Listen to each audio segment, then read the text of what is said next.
Okay, wait lang. Ayoko muna gawin yan. Okay. Okay, hindi muna tayo magbubukas ng tatlo. Kanina, narinig natin ang ating lucky stars na magbigay sa iyo ng mga mensahe. Nagbigay din ako ng mensahe para sa iyo sa birthday mo. Pero hindi natatapos lahat doon. Kasi meron pang mga tao na importante sa iyo at nagmamahal sa iyo na gustong bumati. Okay. Okay. Oh, panoorin natin ito. Happy birthday, Kuya Lou, ang aming Kuya Lou na napakagwapong may babalu. Charing lang, no more birthdays to come. Pares talaga tayong Aries pa. Tayo ay Arisians. Charing lang. Sana bigyan ka ni Lord ng more blessings kasi ang very generous mo. And syempre, kasama si Jessie at si Peanut. Happy birthday, Kuya Lou! Happy birthday sa nag-iisang pambansang host. It has been such a privilege to work and grow alongside you in this industry. I'm so happy na nagkatrabaho tayo recently.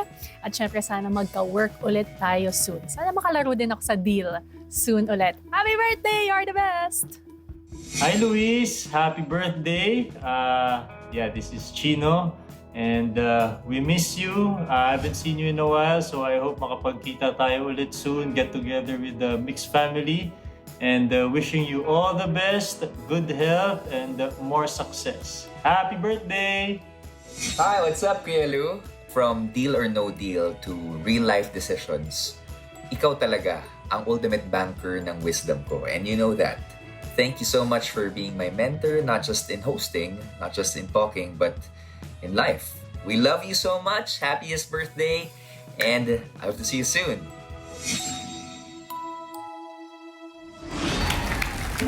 Happy ka? Thank you. Sobra. Gusto ko magpasalamat syempre kay Robbie, kay Bianca, kay Chino. Thank you very much po sa inyong lahat. Sino yung unang babae? Saan? Yung unang bumati? Si Melay. Talent ba yun? Sabi na nagkatrabaho na daw kayo. Nagkatrabaho Hindi mo kami? malala? Ang alam ko, dati nagkaputukan tapos tumatakbo yan, naiwan pa yung tsinelas niya. Okay. Di ba yun? Ayun. Melay! Nakasama siya eh. Melay, gusto ko mag-thank you. Gusto ko ang sinabi mo, Melay. Ang dami mong sinabi. Mali, hindi ako Aries, Taurus ako. Ang ganda po ng pagkakasabi mo sa aking PBB family, sa aking mixed family. Maraming salamat sa inyong lahat.